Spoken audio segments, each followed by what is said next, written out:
എല്ലാവർക്കും നമസ്കാരം. ഉച്ചയൂണിന് വെറും 5 മിനിറ്റിൽ തയ്യാറാക്കാൻ സ്വാദിഷ്ടവും പോഷകസമ്പന്നവുമായ ഈ ഒരു കൂട്ടുതോരൻ. അപ്പോൾ 2 ചെറിയ ബീറ്റ്റൂട്ട് തൊലി കളഞ്ഞ് കഴുകി തുടച്ചെടുത്തൊന്ന് ഗ്രേറ്റ് ചെയ്ത് വെക്കണം. ഇനി ഒരു വലിയ സവാള ചെറുതായിട്ട് അരിഞ്ഞെടുത്തത്, കറിവേപ്പിലയും ചെറുതായിട്ടൊന്ന് അരിഞ്ഞെടുക്കണം, പച്ചമുളക് അരിഞ്ഞത്, അതുപോലെ വെളുത്തുള്ളി ഒരു 6-7 അല്ലി വെളുത്തുള്ളി തീരെ പൊടിയായിട്ട് അരിഞ്ഞത്.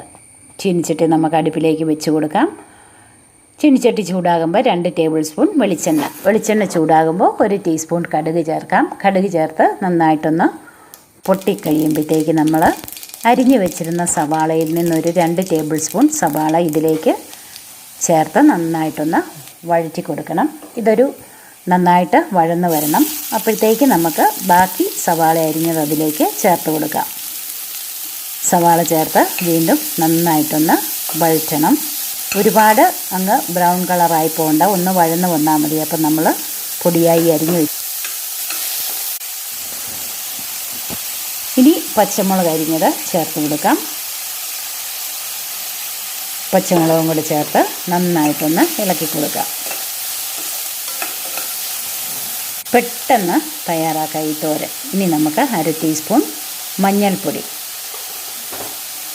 മഞ്ഞൾപ്പൊടിയും കൂടെ ചേർത്ത് നന്നായിട്ടൊന്ന് ഇളക്കി കൊടുക്കാം. കറിവേപ്പില ചേർത്ത് കൊടുക്കാം. കറിവേപ്പിലയും ചേർത്ത് വീണ്ടും നന്നായിട്ട് തന്നെ ഒന്ന് യോജിപ്പിച്ച് പാകത്തിന് ഉപ്പ് നമുക്ക് ചേർത്ത് കൊടുക്കാം. ഉപ്പും കൂടെ ചേർത്ത് നന്നായിട്ടൊന്ന് ഇളക്കി യോജിപ്പിച്ച് നമ്മൾ ഗ്രേറ്റ് ചെയ്ത് വെച്ചിരിക്കുന്ന ബീറ്റ്റൂട്ട് ഈ സമയം നമുക്കതിലേക്ക് ചേർത്ത് കൊടുക്കാം. ബീറ്റ്റൂട്ടും കൂടെ ചേർത്ത് നന്നായിട്ടൊന്ന് യോജിപ്പിക്കണം. അരപ്പും ബീറ്റ്റൂട്ടും കൂടെ നന്നായിട്ടൊന്ന് യോജിക്കുന്നതിനായിട്ട് നമുക്ക് നന്നായിട്ടൊന്ന് ഇളക്കി കൊടുക്കാം.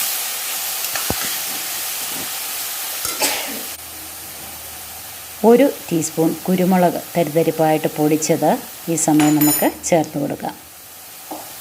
കുരുമുളകും കൂടെ ചേർത്ത് നന്നായിട്ടൊന്ന് യോജിപ്പിക്കാം.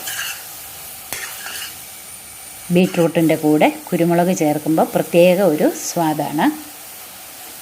ഇനി ഇതിലേക്ക് നമ്മൾ ചുരണ്ടി വെച്ചിരിക്കുന്ന തേങ്ങ, നല്ല പച്ച തേങ്ങ നമുക്ക് ഈ സമയം ചേർത്ത് കൊടുത്ത് തേങ്ങയും ഈ ബീറ്റ്റൂട്ടും മിക്സും എല്ലാം കൂടെ നന്നായിട്ടൊന്ന് യോജിപ്പിക്കണം.